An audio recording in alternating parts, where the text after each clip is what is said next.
Good afternoon. आज हम लोग जो है बाह्य माइक्रोमीटर यानी कि एक्सटर्नल माइक्रोमीटर के बारे में पढ़ेंगे। एक्सटर्नल माइक्रोमीटर का चित्र आपको यहाँ पे देखना होगा, तो पहले हम लोग चित्र समझ लेते हैं, उसके बाद इसकी कार्यविधि जो है, इसका फंडामेंटल है वो समझेंगे। उसके बाद हम लोग प्रैक्टिकली नाप के देखेंगे कि कैसे जो है हम लोग इससे माप लेते हैं।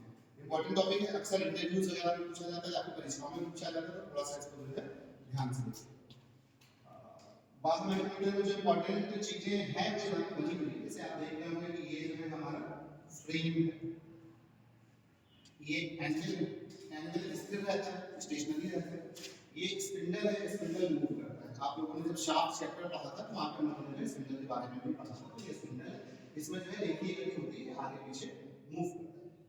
ये आपका स्लीप है, स्लीप पे आप देख रहे होंगे कि मुख्य पैमाना है, और ये मुख्य पैमाना जो है वो रेखीय पैमाना है, यानी कि लीनियर स्केल। इसके बाद ये आपका गोलीय पैमाना है। गोलीय पैमाना अलग अलग माइक्रोमीटर्स में अलग अलग भागों में बटा होता है। जैसे यहाँ पे आप देख रहे हैं कि 25 भागों में बटा हुआ है, कहीं हो सकता है 50 भागों में बटा हुआ, कहीं हो सकता है 100 भागों में बटा हुआ। ये रेखीय पैमाना और ये गोलीय पैमाना ही अल्पतमांक को निर्धारित करते हैं कि माइक्रोमीटर का अल्पतमांक कितना है। अल्पतमांक की परिभाषा कुछ ऐसे है कि किसी भी मापन उपकरण के द्वारा मापी जा सकने वाली न्यूनतम माप, कोई भी मापन उपकरण जो है न्यूनतम शुद्धता के साथ जो नाप सकता है उसे हम उसका अल्पतमांक कहते हैं। तो यहाँ पे भी हम लोग निकाल के देखेंगे कि अल्पतमांक में कितना आता है, लिस्ट काउंट कितना आता है। लिस्ट काउंट एक इंपॉर्टेंट चीज है। इसके बाद आप देख रहे हैं यहाँ पे थिम्बल है, थिम्बल के बाद रेचेट है। रेचेट का उपयोग हम लोग करते हैं एक प्रॉपर प्रेशर एक्सर्ट करने के लिए। जैसे आप जब माइक्रोमीटर हमारे पास है, तो जैसे माइक्रोमीटर में जब आप जो है इसको पहले इसको स्लीव से पूरा जो है बंद करने के बाद में रैचेट से घुमाते हैं तो चट चट की आवाज आती है। आपको हो सकता है ना सुनाई दे रही हो, लेकिन आप लोग महसूस करिए कि चट चट की आवाज आ रही है। ये चट चट की आवाज इसलिए आती है क्योंकि ये आपको बताता है कि जो प्रेशर ठीक तरीके से लगना चाहिए था वो लग चुका है। क्योंकि अगर आप इससे ज्यादा प्रेशर लगाओगे तो फिर जो आपका ऑब्जेक्ट है वो डिफॉर्म हो सकता है और आपकी माप जो है वो अल्टर हो सकती है, वो खराब हो सकती है। तो इसलिए जो है शुरुआत में हम लोग जो है थिम्बल की सहायता से या स्लीव की सहायता से घुमाते हैं, और बाद में जब हम लोग करीब पहुंचने लगते हैं अपने टच होने के, तो उसके बाद हम लोग रेचेट की सहायता से घुमाते हैं। ठीक, तो ये कुछ इंपॉर्टेंट पार्ट्स थे हमारे बाह्य माइक्रोमीटर के। जैसे बाह्य माइक्रोमीटर है, वैसे हम लोगों का जो इंटरनल माइक्रोमीटर भी होता है, वैसे इंटरनल माइक्रोमीटर भी होता है। कॉन्सेप्ट सबका सेम है।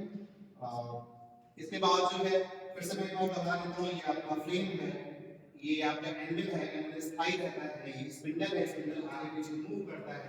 ये लॉकिंग नट है, लॉकिंग नट जो है एक माप हो जाने के बाद उसको हम लॉक कर देते हैं ताकि किसी गलती से जो है लोगों की माप जो है खराब ना हो जाए, दिक्कत ना आए उसमें।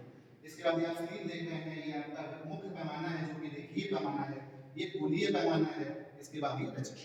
तो ये जो है मुख्य भाग हैं जो हमारे बाह्य माइक्रोमीटर में है।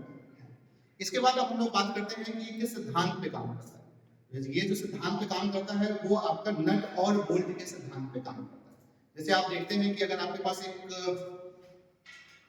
नट है, उस नट में आप बोल्ट घुमाते हैं, तो जब आप एक चक्कर घुमा लेते हैं तो वो बोल्ट जो है नट में थोड़ा सा आगे बढ़ जाता है। जितना वो आगे बढ़ता है उसे हम कहते हैं लीड, उसे हम कहते हैं लीड। एक चक्कर पूरा कराने में जितना नट आगे बढ़ता है उसे हम कहते हैं लीड। और दो दांतों में, यानी कि दो दांतों में जो एडजेसेंट पॉइंट के बीच की दूरी होती है उसे कहते हैं पिच। पिच और लीड का अंतर जो है बहुत ज्यादा आपके सिलेबस में नहीं है, तो उसको हम बहुत डिटेल में नहीं जाएंगे।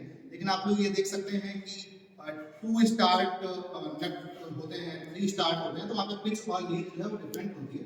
लेकिन अगर सिंगल स्टार्ट है तो पिच और लीड एक ही बराबर होगा। अब जो मैं बात कर रहा था कि एक चक्कर पूरा करने में जितना नट में रेखीय विस्थापन हो जाता है उसे हम लोग कहते हैं, मान लीजिए कुछ देर के लिए पिच।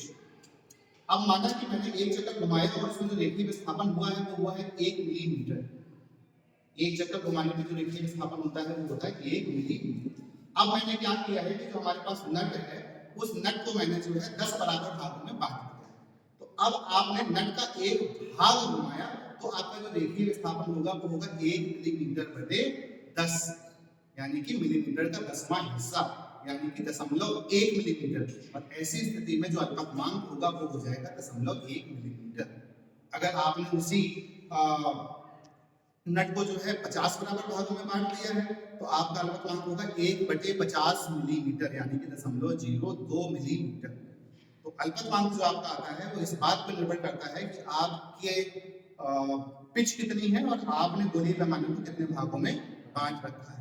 तो यहाँ पे अगर मैं कहूँ कि पिच जो है वो 1 मिलीमीटर है और हमने जो है गोलीय पैमाने को 25 वाला भागों में बांट रखा है, तो हमारा जो अल्पतमांक आएगा वो आएगा 1/25 मिलीमीटर। ये सिद्धांत हो गया कि इस पे हमारा जो है माइक्रोमीटर काम करेगा। अब इसके बाद बात आती है कि इसकी कार्यविधि क्या है, इसको कैसे नापते हैं।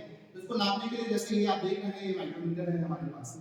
इस माइक्रोमीटर में मैंने ये चौक फंसा दी है।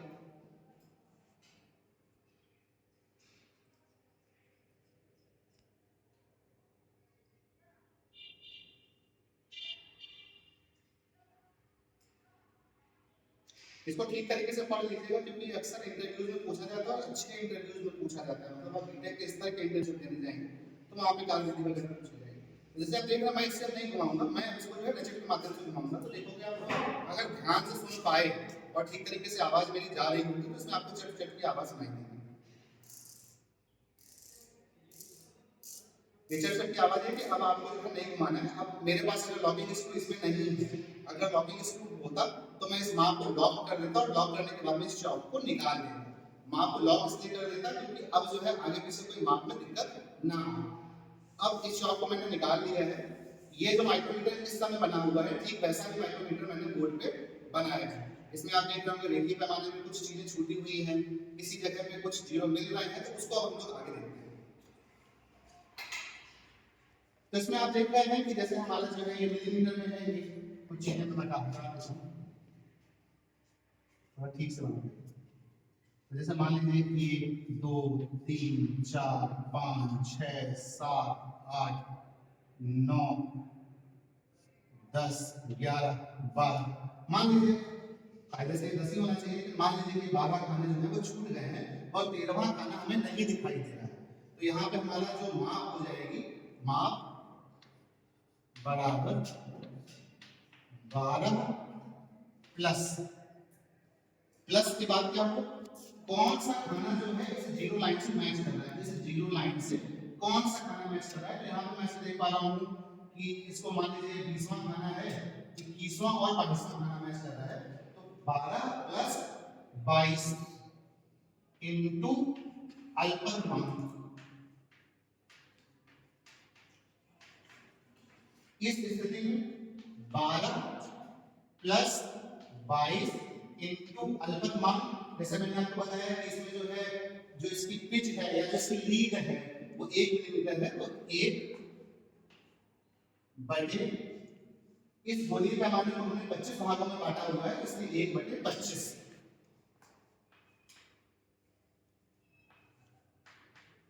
मिलीमीटर। इसकी वैल्यू फाइंड करेंगे, जो भी वैल्यू आ रही होगी वो इस बाग माइक्रोमीटर के द्वारा मापी जा सकने वाली माप। तो यहाँ पे हम लोग जो है इस बाग माइक्रोमीटर के बारे में सभी चीजें जान चुके हैं। बाग माइक्रोमीटर कैसा दिखता है, बोर्ड पे कैसा दिखता है, सामने से कौन कौन से इंपॉर्टेंट पार्ट्स होते हैं, किस सिद्धांत पे काम करता है, कैसे माप ली जाती है, इसको ठीक तरीके से समझिएगा। इंपॉर्टेंट